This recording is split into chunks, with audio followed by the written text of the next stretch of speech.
আচ্ছা, মাছের মাথা দিয়ে ডাল রান্না করব, মুড়িঘণ্ট। এটার নাম কেন মুড়িঘণ্ট দেওয়া হয়েছে আমি জানি না, অবশ্যই কমেন্ট করে জানাবেন। আর এইখানে আমি চিড়া নিয়েছি, মুগের ডাল নিয়েছি আর পেঁয়াজ কুচি নিয়েছি। এখানে অর্ধেকটা বেরেস্তার জন্য আর অর্ধেকটা রান্না করার জন্য।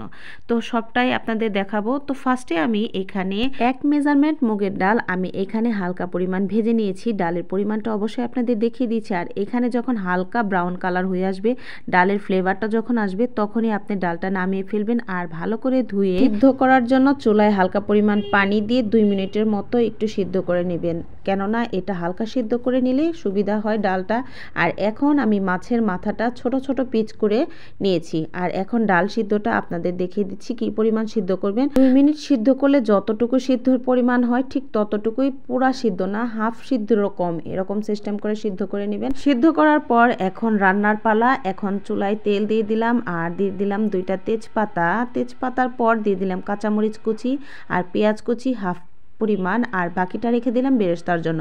আর এটা যখন একটু ব্রাউন কালার হয়ে আসবে ঠিক তখনই এখানে 1 চামচ আদা বাটা আর 3 চামচ রসুন বাটা দেওয়ার চেষ্টা করবেন। মুড়িঘণ্ট রান্না করলে অবশ্যই রসুনের পরিমাণটা বেশি দিতে হয় আর দিতে হয় এলাচের পরিমাণ। তারপরে যখন একটু ভাজা ভাজা হয়ে আসবে তখন দিবেন 2 চামচ শুকনা মরিচ আর 1 চামচ হলুদ, জিরা গুঁড়া, ধনিয়া গুঁড়া দিবেন 1 টেবিল চামচ, আর এলাচ গুঁড়া করে দিবেন 4টা এলাচ গুঁড়া করে এখানে দিবেন। চাইলে আপনারা আস্তটাও দিতে পারেন বেশি করে, কিন্তু এখানে আমি এলাচ গুঁড়াটাও দিয়েছি, আস্তটাও দিয়েছি, সেটাও আপনাদের সাথে শেয়ার করব। আর এখানে স্বাদ মতো লবণ দেওয়ার পরে 2-3 মিনিট কষানোর পর এখানে কিন্তু 5টা এলাচ ছেড়ে দেওয়া হয়েছে।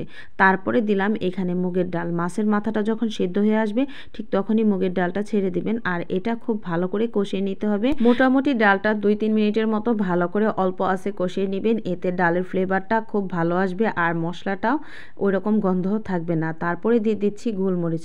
ভালো করে এইটাও 2 মিনিটের মতো কষানোর পর এখন আমি এখানে 1.5 লিটার পরিমাণ পানি দিয়ে দিচ্ছি, কারণ ডালের পরিমাণ যেহেতু এখানে বেশি আর এটা সিদ্ধ হওয়ার পরে অনেকটাই ঘন হয়ে যাবে। তারপরে এটা সিদ্ধ হতে হতেই আমি এই পাশে পেঁয়াজ কুচিটা বেরেস্তা করে নিচ্ছি। আমি মোটামুটি 10টা পেঁয়াজ কুচি করে নিয়েছিলাম, তার মধ্যে অর্ধেকটা পরিমাণ দিয়েছিলাম রান্না করার সময়, আর এখন দিচ্ছি বেরেস্তা আর ধনিয়া পাতাটাও কেটে নিচ্ছি লাস্টে দিব বলে। আর এই তো চিড়াটা ভেজে নিচ্ছি। এখানে চিড়ার পরিমাণ কিন্তু 1 কাপ পরিমাণ আছে, আর এটা ব্রাউন কালার হওয়ার পরে ওই গরম অবস্থাতেই ডালের মধ্যে ছেড়ে দিব। এটা মোটামুটি 1 মিনিট হওয়ার পর তারপরে এইখানে আমি বেরেস্তাটা দিয়ে দিব, চিড়া দেওয়ার 1 মিনিট পরেই বেরেস্তাটা দিয়ে দিচ্ছি। তারপরে এটাও 2 মিনিট জাল পারবো। তারপরে দিয়ে দিচ্ছি ধনিয়া পাতা। ধনিয়া পাতাটা সর্বশেষে দেওয়ার চেষ্টা করবেন, কারণ ধনিয়া পাতা দিলে বেশি গ্রান আসে আর চিড়াটা দিলে অনেক সুন্দর একটা ফ্লেভার আসে, সেই কারণে এগুলো আমি অ্যাড করলাম। ধনিয়া পাতা দেওয়ার পর আমার মুড়িঘণ্ট রান্না পুরোপুরি শেষ। আর এখন আপনাদের ফাইনাল লুকটা দেখাবো। তো আমি যা যা দিয়েছি সবই আপনারা দেওয়ার চেষ্টা করবেন, এভাবে রান্না করলে অনেক টেস্ট হয়।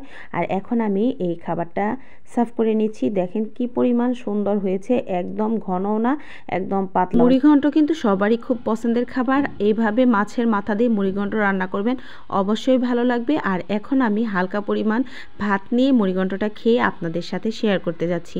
আমি কিন্তু আপনাদের রেসিপি অবশ্যই শেয়ার করে দিলাম। এই রেসিপি দেখে যদি একবার বাসায় ট্রাই করেন তাহলে আপনাদের অবশ্যই এই মুড়িঘণ্টটা ভালো লাগবে।